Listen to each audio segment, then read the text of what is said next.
CJ, what's it like?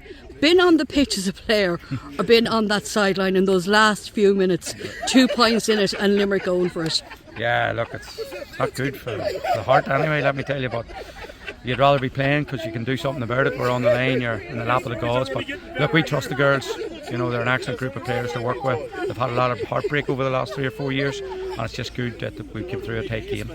I think the heartbreak as well, when you mention, especially this year with Carlo, that late goal, it could have played in their minds, but those last couple of minutes, all I could see was black jerseys back there. Yeah, look, it's probably a tendency of all sports. You try and get everyone back, but that can be a problem at times because then we have no outlet up front as well. Like, so we're sort of camped in there for the last 2 or 3 minutes. I think there was 38.5 minutes played in the second half. So, you know, I would have preferred 31, to be honest with you, and the heart would have preferred 31. But look, the girls grounded out, and all credit to them.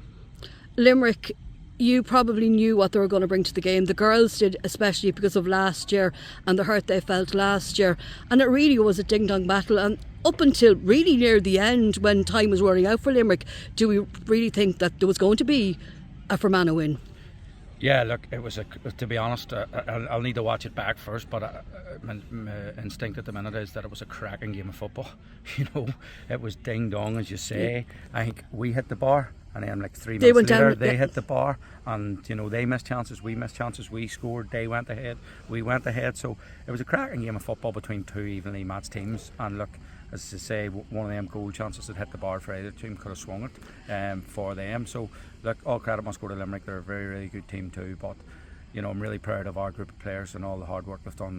As I say, it's great to be going to Croke Park in your first year as a collective group. As a neutral watching the game, there was players there that weren't afraid to take on, especially the forwards, that weren't afraid to take on defenders, you know. And one gentleman up there was comparing Aoife McCabe to the great Tommy Dowd with the way she played football, you know, and that was a joy for someone as a neutral to watch. Yeah, geez, I don't know if I could give McCabe too much praise now, but she's an outstanding player. She works really hard every game. You know, she actually is a student in Belfast this year. You know, it's an hour and a half spin down the train and back up, and the winter months weren't easy, but she's a strong girl. She's a great girl to work with. Her shooting's come on leaps and bounds. Even her finish there in the first half was excellent, yeah. But I remember the sort of Tommy Dowd growing up, and I can see the similarities there, yeah. No one has mentioned her as a CJ McGourty. I don't know why. No, well, she's not at that standard yet. She's a wee bit to do, but we'll get her to that standard at some stage. When you think back to this game, you know, semi-finals, it doesn't matter how it goes, we'll talk about how great a game it was. It's about winning it. And for you as a manager coming in, I'm not going to ask you what your list of hopes were. I suppose the main thing was, and unfortunately didn't happen, was the league. But then you bounced back, you won Ulster, and now you're in an All-Ireland final.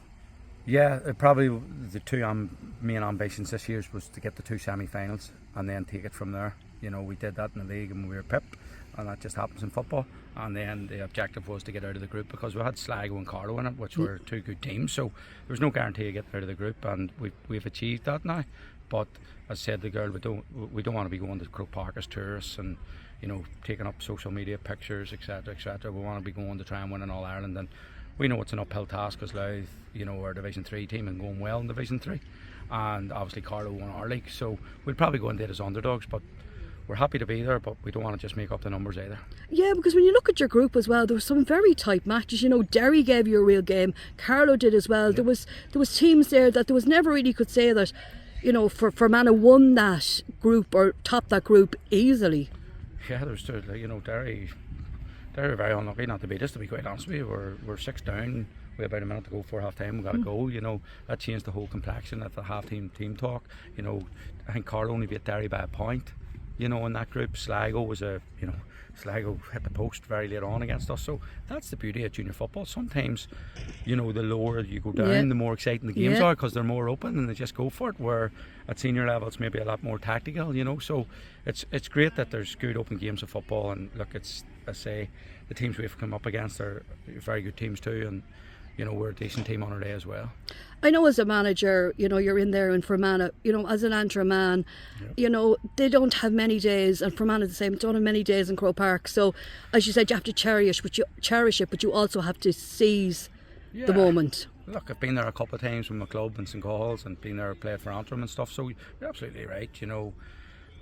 You know, you don't get there too often. I think I maybe played there 5 or 6 times. Yeah. So a couple of girls in there have played there once. Some of them none. Yeah. You know, so it was great them 5 or 6 minutes to let them enjoy it with their families and enjoy success, because you know life's hard for everybody. You know, and to get them sort of things during sport, even if it keeps you happy for a day, or see a lot of their parents there for a day, you know, that makes a difference in their lives too. And that's what Fermanagh is all about. It's a tight knit community.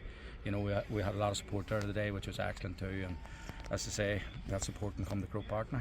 So are you going to go casual, or are you going to get a suit now for Croker?